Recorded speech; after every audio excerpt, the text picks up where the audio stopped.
Do you believe people can really change? Or do they just get better at hiding things? This Christmas, my sister raised her glass, looked me dead in the eye, and announced with that sharp little smirk she saves for special occasions that I was too draining to have around. The words slid out of her mouth in front of the whole family like a knife wrapped in ribbon, and before I could even register the sting, the room erupted in laughter. My mother chuckled, my aunt pretended to sip her wine to hide her grin, and even my brother-in-law gave that tight-lipped smile that says he knows it was cruel, but he's too spineless to stop her. I sat there chewing my slice of ham, nodding as though the remark had rolled right off me, even though in that moment I felt like someone had pulled the tablecloth from under the dishes and dared me not to flinch.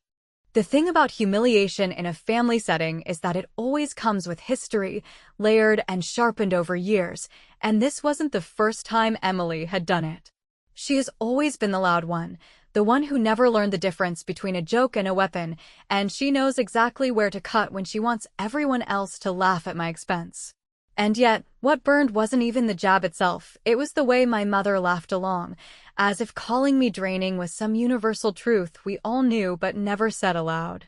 For years I've covered her bills when she couldn't, paid out of pocket for prescriptions that weren't mine, and kept my sister insured under the health coverage I fought tooth and nail to maintain through jobs that nearly broke me.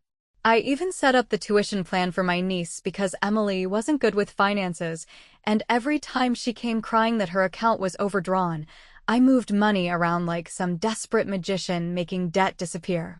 To them, I was dependable, invisible, the one who would always show up with her wallet open and her complaints swallowed. And yet in that room, in the glow of Christmas lights and the clink of champagne flutes, I was reduced to the family burden, the one supposedly draining them. I didn't argue. I didn't roll my eyes or throw the wine back in her face the way part of me wanted to. I sat still, watching Emily bask in the chuckles, watching my mother's eyes sparkle with amusement instead of outrage, and I thought about how many times I had bent myself backward to make sure they never had to feel the kind of pressure that kept me awake at night. I thought about the overtime shifts, the canceled vacations, the boyfriends I pushed away because I was too busy taking care of family to take care of myself. And then I thought about how not one of them even knew the price of the roast sitting on that table because, more often than not, I was the one slipping money to cover it when Mom came up short. The room moved on as if nothing had happened, conversation tumbling forward about gifts and weather and some neighbor's divorce, but I stayed quiet, tasting the bitterness under the cranberry sauce. My mind was already moving in a direction it had never gone before. I realized in that exact moment that I didn't need to defend myself with words, because words never mattered in this house. I could scream about what I'd done for them. I could list every sacrifice, every late payment on my own rent so Emily's kid could stay enrolled without disruption, and it would bounce right off. They didn't hear me when I was generous. They certainly wouldn't hear me now. But silence, that was different. Silence leaves room for suspicion, for panic, for the echo of their own cruelty bouncing back at them. Emily leaned across the table at one point, clinking her glass against mine with a triumphant little wink, as though she'd just scored the winning point in some cruel game. I smiled back at her because I knew something she didn't. I knew that for the first time in years, I wasn't going to rush in and fix the messes. I wasn't going to cushion the fall. I wasn't going to cover the cracks in their lives with money they didn't deserve and gratitude they never gave. My revenge wasn't going to come in the form of a screaming match or a slammed door. It was going to come in quiet clicks, one phone call here, one form signed there, one plan canceled after another, until the web of support they took for granted unraveled beneath their feet. By the end of dessert, while my niece tore through wrapping paper and Emily pretended she was the queen of generosity with the gifts I knew she couldn't afford without my help, I had already decided. I would leave the dishes for them to scrape clean, the wrapping paper for them to bag up, and the smug laughter for them to choke on. I wasn't going to fight for dignity anymore. I was going to take back what was mine, the power they never acknowledged but always depended on. When I slipped on my coat and kissed my mother goodnight, she smiled, oblivious, already humming about leftovers for tomorrow. Emily waved me off with that careless little flick of her hand, as if I'd been dismissed. I smiled wider because I knew that by the time they woke up from their Christmas hangovers, the safety nets they thought were permanent would be gone. I walked out into the cold air, my breath rising like smoke, and for the first time in years, I felt something sharp and alive inside me that wasn't exhaustion or disappointment. They called me draining, and maybe they were right, but not in the way they thought. I woke up the morning after Christmas with the kind of calm that arrives when the decision has already been made and the argument is over before it starts, and instead of rehearsing speeches I would never give, I brewed coffee, opened my laptop, and pulled up the neat little folder where I keep every policy, every receipt, and every contract that has ever propped up my sister's confidence like a hidden scaffolding she pretends not to see, because if she saw it she would have to admit she never built the house. I started with the health coverage, because that was the thickest rope binding us together, a rope I had wrapped around myself willingly for years, thinking it made us a family, when really it just kept me tethered to her chaos, so I logged into the portal, clicked through the polite blue tabs, and found the dependents list where her name sat smugly beside mine, and I read the terms twice, not because I doubted the choice, but because I needed to savor the first time in a long time that I was choosing myself without asking anyone's permission. The removal process asked for a reason, and I hovered over the drop-down list that offered tidy phrases like change in household and other qualified event, none of which felt accurate or satisfying. So I selected the last option and typed a sentence that was brutally honest without being dramatic, because dramatic is what Emily calls me when I am simply telling the truth. I wrote that the dependent had stable employment and alternative coverage available, which is technically true if you count the job she likes to brag about on social media and the benefits she claims will kick in any day now, the same way summer always starts tomorrow when you are a child and time has not learned to disappoint you yet. I confirmed the change, watched the screen refresh, and saw the status update that would become invisible to everyone but her pharmacist when it mattered most, and I felt a small, mean spark of satisfaction that I will admit was not my most generous moment, though it was certainly my most honest. Next came the tuition plan, the tidy little automatic payment that drafted from my account like a pacemaker keeping someone else's heart beating on schedule. And I opened the education portal to find the contribution history laid out like a diary of my good intentions, month after month of quiet deposits that covered late fees and rescued deadlines and allowed Emily to spin bedtime stories about how she and I do everything together for the kids, as if my money were a shared hobby we enjoyed on weekends, so I canceled the future contributions, left the existing funds intact because I am not cruel and because my niece did not pick her mother, and I added a note to my file with the date and time, a breadcrumb for the version of me who will, likely, feel guilty later and need proof that this was a considered act, not a tantrum. While the portal spun and logged me out and asked me to confirm for the 5th time that yes, I really did mean to separate my finances from the people who used them like tap water, I cleaned the kitchen in slow circles, rinsing out holiday pans and wiping the counters until they reflected the window light, because there is a particular therapy in removing stickiness from surfaces when you are finally removing stickiness from your life. And when the timer chimed on my second cup of coffee, I sat back down to handle the quiet account my mother never asks about by name but miraculously remembers when the car needs brakes, the so-called family fund that I filled and refilled until I began to think of it as a temperamental pet. So I froze the transfers, archived the routing information, and put a hard lock on the account with a simple instruction that only I can lift it, not as a threat, but as a boundary, which is a word that sounds soft until you actually use one. There were a few last strands to cut, like the pharmacy auto refills that ping my email with cheerful reminders as if I were a personal assistant and not a sister whose kindness had been framed as a flaw, so I turned those off.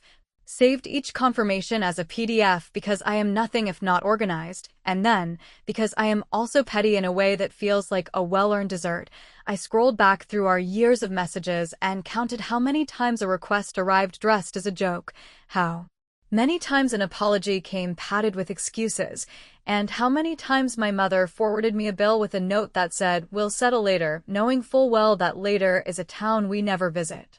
I did not reply to any of them, and I did not announce anything, and I did not send screenshots. because the entire point of this particular revenge is that it does not need commentary to be effective, it only needs gravity. And gravity does not brag when it pulls you down, it simply does its job. By late afternoon, I had changed the passwords, updated two-factor authentication, and set a new rule in my inbox that starred any email from the insurance provider and the tuition plan while bundling family messages into a separate folder that I named Winters. A small joke for myself, because sometimes survival requires humor that is private and a little cold. And with that done, I showered, put on clean pajamas, and fixed myself a dinner that did not involve carving around anyone else's preferences, all while feeling the unusual lightness of a person who has finally stopped apologizing for carrying a load that was never hers alone. The phone buzzed a few times with group chat noise, someone posting photos from last night with captions about family being everything, and I turned the volume down without looking, because I have learned that a false slogan can only hurt you if you keep staring at it. When the final confirmation arrived from the insurance portal indicating that the dependent change would take full effect at midnight on the first day of the new year, that the card would no longer swipe like a magic trick at urgent care and dental offices and weekday clinics, I closed the laptop and felt a steadiness that was halfway between mercy and mischief, the exact line I wanted to walk. And then my phone lit the dark room with a single line of text from an unknown number that somehow felt familiar even without a name. A message that read, "Hey, are you awake? I think something's wrong with my coverage," and before I could decide whether this was coincidence or consequence, the screen flashed again with my mother's contact photo blooming like a warning flare. The first real cracks began to show faster than I had expected, not with a dramatic confrontation or a screaming phone call, but with the kind of small inconveniences that grow like hairline fractures in glass, spreading quietly until the whole thing is ready to shatter. Emily's pharmacy was the first to notice, calling her to say the insurance on file was no longer valid, and from what I later gathered through second-hand chatter, she argued with the clerk in the same voice she used to argue with teachers in high school when assignments were late, defensive, indignant, and fully convinced the world had wronged her. I imagined the scene as I sat at my desk at work, sipping lukewarm coffee, the faint smile on my lips betraying the fact that I had orchestrated this with nothing more than a few clicks and a willingness to finally let go. By midweek, the tuition plan made its absence known. My mother received the bill, crisp and impersonal, with a due date circled in red, and she must have stared at it for a long time before calling Emily to complain that I had clearly forgotten to process the payment. That was the assumption. They still believed in the myth of my endless responsibility, convinced that if something collapsed it was a mistake, never a choice. I could almost hear the conversation through the walls, Emily insisting she had warned me to stay on top of things, my mother defending me with the faint praise of someone who still expected better but knew disappointment too well. It amused me in a grim way that she said, "She's not perfect, but she wouldn't do this." Because she was right about one half, I wasn't perfect. But she could not yet comprehend the second half, that yes, I would do this, and I already had. At night, while the rest of the family stewed in confusion, I scrolled through the emails stacking up in my inbox. The pharmacy reminders, the tuition alerts, the notifications from the family fund account all flowed in with mechanical consistency, and I read them the way a playwright might read stage directions, knowing the drama would unfold whether or not I took the stage. My fingers hovered once over the reply button to my mother's first tentative message. Did something happen with the insurance? And I nearly typed a paragraph explaining, defending, shouting all the truths that had been buried under years of silence. But I deleted every word. The power was not in confession. The power was in the silence, in letting them wonder what I was thinking, in forcing them to imagine my reasoning instead of having me hand it to them like a receipt. The group chat began to falter too, once a steady stream of jokes, gossip, and demands, now reduced to Emily's irritated texts about bills and coverage, half directed at me but typed vaguely enough to seem casual, as though she could shame me into speaking without actually naming me. My brother-in-law chimed in once with a passive-aggressive, "We really need to figure this out, guys," as if it were a plumbing issue instead of a deliberate act of sabotage, and I watched it all without responding. the phone lighting up beside me while I cooked dinner in peace. There was something liberating about seeing their panic grow in proportion to my silence, as if the absence of my voice was louder than anything I could have screamed across that Christmas table. The voicemail messages became more desperate as the days stretched on. My mother's tone shifted from confused to annoyed, then from annoyed to pleading, as though she couldn't decide whether to scold me like a child or beg me like a benefactor. Emily's voice carried a frantic edge, snapping about urgent care visits, about canceled prescriptions, about how I was ruining everything for no reason, though in her tirades she never once admitted that all of it had been running on my dime in the first place. The word draining must have still been fresh on her tongue, yet here she was, scrambling when the supposed drain was turned off. One evening, as snow flurried against the window, I sat curled on the couch with a blanket, scrolling through years of old emails and messages that painted a perfect timeline of how I had been slowly converted into a financial ghost, visible only when a bill was due. The proof was everywhere, requests masked as jokes, thank yous disguised as guilt trips, and promises of repayment that never arrived. Reading them back to back, I saw my own complicity as much as their entitlement, the way I had enabled their laughter at my expense by cushioning them so thoroughly that they forgot the ground beneath their feet was mine to remove. Then came the first email that truly struck me. It wasn't from Emily. It was from my mother, subject line plain and anxious. Did something happen? The body of the message was longer than usual, paragraphs where she admitted she was confused, said she was worried, and hinted that maybe she had misunderstood something at Christmas. She didn't apologize, not outright, but her tone carried the faintest tremor of fear, the recognition that something had shifted and she no longer held the certainty she once did. I didn't reply. I closed the laptop, poured myself a glass of wine, and let the weight of her words hang in the silence. Because the truth was simple and brutal, nothing had happened that wasn't always already true. I had simply stopped pretending I was their safety net, and now they were learning what it meant to fall without me there to catch them. By the time New Year's Eve crept closer, the emails and calls had turned from awkward reminders into full-blown appeals, each one longer than the last, layered with guilt, urgency, and a quiet panic that none of them seemed able to mask. I sat at my kitchen table most evenings with the glow of my laptop in front of me, the screen filled with subject lines that sounded more like confessions than questions. We need to talk. Please call me back. This isn't funny anymore. And I scrolled through them with the detached calm of someone who has finally stepped off a treadmill that had been running far too long. Every paragraph reminded me of something I had tried to forget, and instead of weakening my resolve, the memories hardened it, solidifying into a conviction I had never felt before. There was one message in particular that struck me, not because it was cruel, but because it was so pitiful.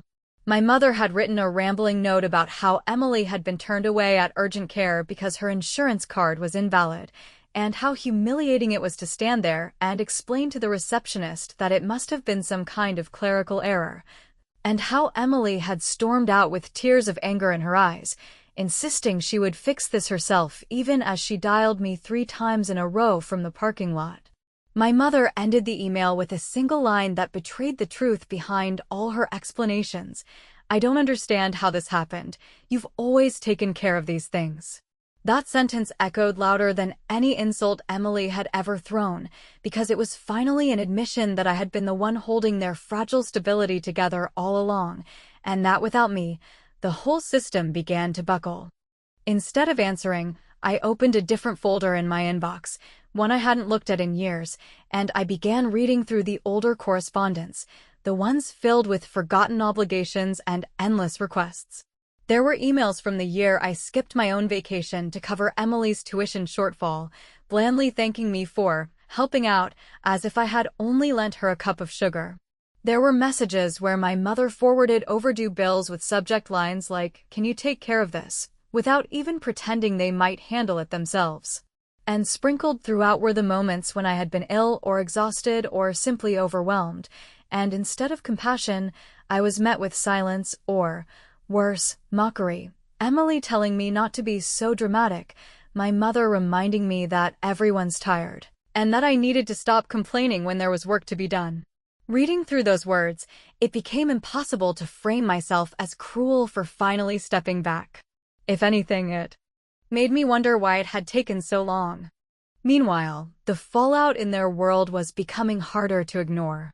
Emily's name came up constantly in the group chat, though never directly at me anymore, because she must have realized I wasn't going to respond. Instead, she vented to my mother and my aunt about how pharmacies wouldn't fill her prescriptions, how her daughter's tuition bill was looming, how unfair it was that she was left to deal with this when she had always assumed it was my role to fix things. My mother's voicemails grew more frantic, swinging between anger and pleading, her voice cracking in places where she begged me to call back, to explain, to undo whatever mistake I had made. But I didn't pick up and I didn't respond, because I had realized that silence was not just a punishment, it was the only language they had left me to speak. The strangest part was how peaceful it felt. I would come home from work, light a candle, make myself dinner, and sit with a glass of wine while their desperation flowed into my inbox like background noise. There was a calmness in knowing that for once I was not racing to fix the problem, not rearranging my own life to protect theirs, not apologizing for burdens I hadn't created. My apartment felt like a sanctuary, quiet and uncluttered, with no one asking for more than I had to give. And yet, there was always that tug at the edge of my conscience, that small part of me that wondered if perhaps I had gone too far, if perhaps the punishment outweighed the crime. But then I would remember Christmas night, the laughter at my expense, the way the word draining had hung in the air like smoke while no one lifted a hand to wave it away, and my guilt dissolved as quickly as it surfaced. On New Year's Eve, as fireworks began to crack outside and neighbors shouted in celebration, I sat in my darkened living room, watching the snow fall in heavy sheets through the window, and I opened my inbox one last time. The folder was swollen with messages, nearly all from my mother now, each one more desperate than the last. The final one had been sent just minutes earlier, the subject line trembling with uncharacteristic humility, "Please don't shut us out." The body of the email was long, paragraphs of explanation and regret, promises that Emily hadn't meant what she said, assurances that the family couldn't function without me, and even an apology buried somewhere in the middle. Though it was so entangled with justifications that it almost disappeared. At the end, my mother had written a line that stopped me. "I know I laughed when I shouldn't have, and I know I let you down. I'm asking you, as your mother, not to make this permanent." I read it twice, then 3 times, my heart steady but my stomach twisting, because I realized that she wasn't begging me for forgiveness so much as begging me to reinstate the illusion that nothing had ever been wrong. She didn't want change, she wanted restoration. And for the first time in my life, I knew I wasn't going to give it to her. I closed the laptop gently, let the silence wrap around me, and thought to myself that the new year had already begun, and with it a life where I was no longer the invisible scaffolding for everyone else's comfort. And as the clock struck midnight, my phone buzzed with another call I let ring out, my mother's contact glowing in the dark like a flare no one was coming to answer. By the morning after the New Year fireworks had fizzled into slush and silence, the messages in my inbox had shifted from the clattering insistence of people who assume you are obligated to fix their lives to the softer, raw hue of people who finally understand that the person they mocked has stopped showing up, and while part of me expected triumph to feel loud and sparkling, what I actually felt was a measured steadiness, as if my pulse had aligned with a metronome I could finally control. So I made tea, opened my laptop, and began the work of turning a private decision into a permanent structure that would not buckle the next time someone's crisis tried to crawl through my door.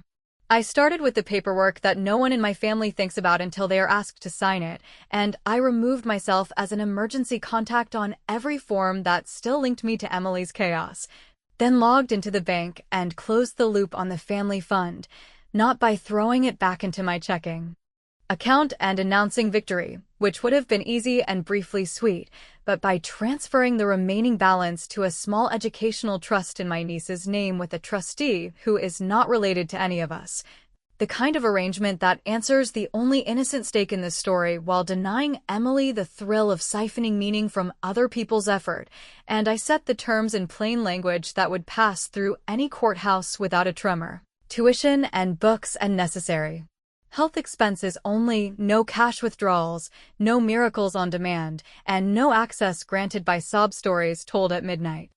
When the notary slid the folder back across the desk and stamped the final page with a calm that felt almost ceremonial, I realized that this, more than any click or cancellation, was the revenge I had been building toward without naming it, because it delivered consequence with precision and mercy in the same breath, spared the child, and routed around the adults who had turned my generosity into a punchline, and in doing so it removed the last lever they had over me, which was the ancient, cloying dread that if I withdrew they would punish the only person who should never be punished for our failures.